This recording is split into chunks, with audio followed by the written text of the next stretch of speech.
Welcome to your daily dose of Sunday School, episode 92. We continue with Greg Kokel's Tactics. We're on chapter 17, Inside Out. This chapter is very encouraging because it's all about how we have this advantage when it comes to speaking truth to unbelievers.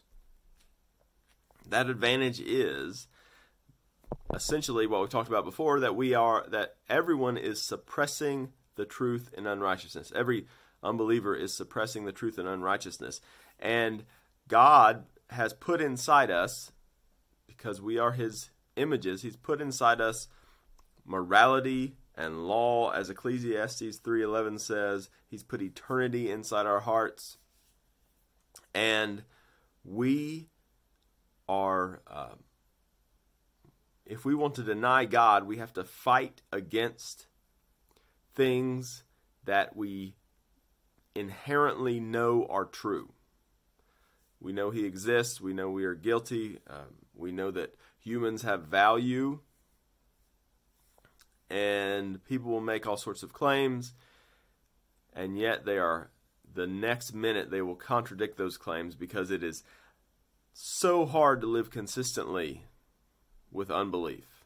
I mean, you really have to be a sociopath to do it. Very, very, very, very, very few people do. So,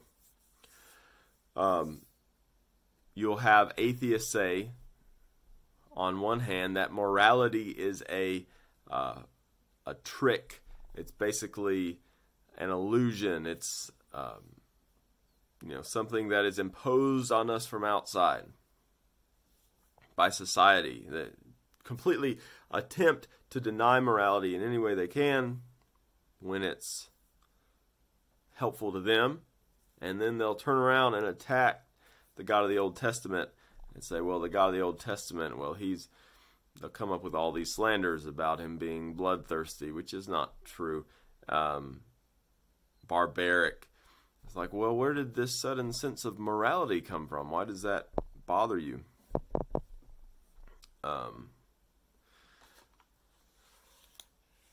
So they'll claim there's no morality.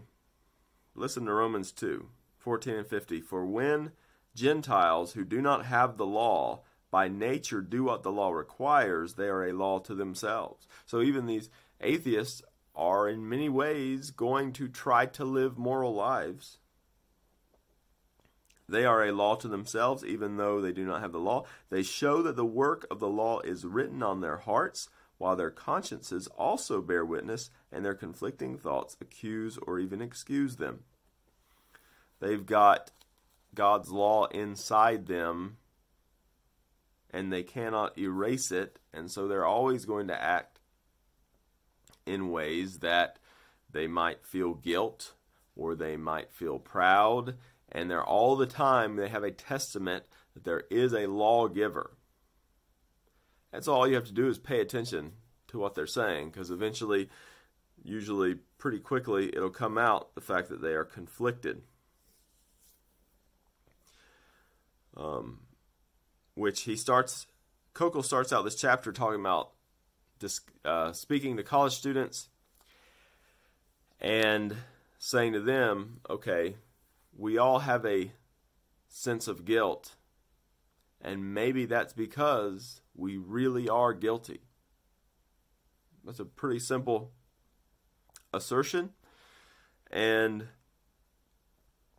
people work really hard to try to argue that, okay, this guilt thing is just artificial, and that maybe we could somehow get back to some primitive understanding before society placed guilt on us. Yes, okay, society does place guilt on us, but it would exist. We would be making excuses for ourselves. We would be feeling proud of ourselves or ashamed of ourselves at different times, because there is a lawgiver who has put that in our consciousness.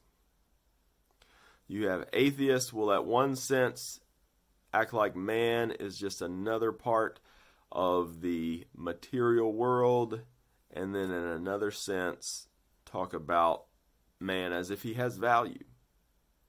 Which is it? Which is true? He mentions that in the same year, I remember this, I think I was in 7th grade. No, I was in 8th grade. Mother Teresa died and Princess Diana died.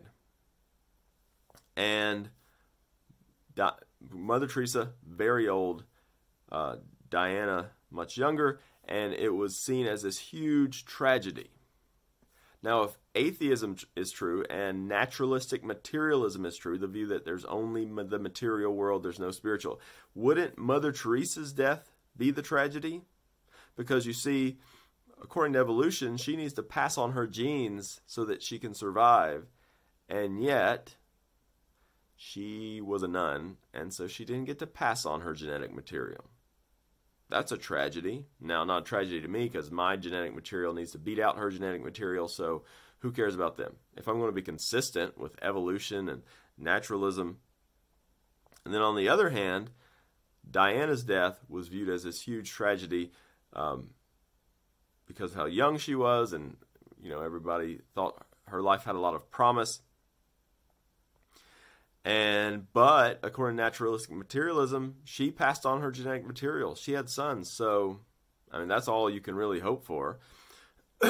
And so why do we see her death as such a tragedy? Well, it's because evolution, naturalistic materialism is not true. Another example would be conservationism. So are humans just another part of the natural world? Or are we something higher that has been given responsibility to care for the world? See, that's a contradiction. They're actually right. We have been given responsibility to care for the world, but it's from God, and you have to know God to see the reason for it.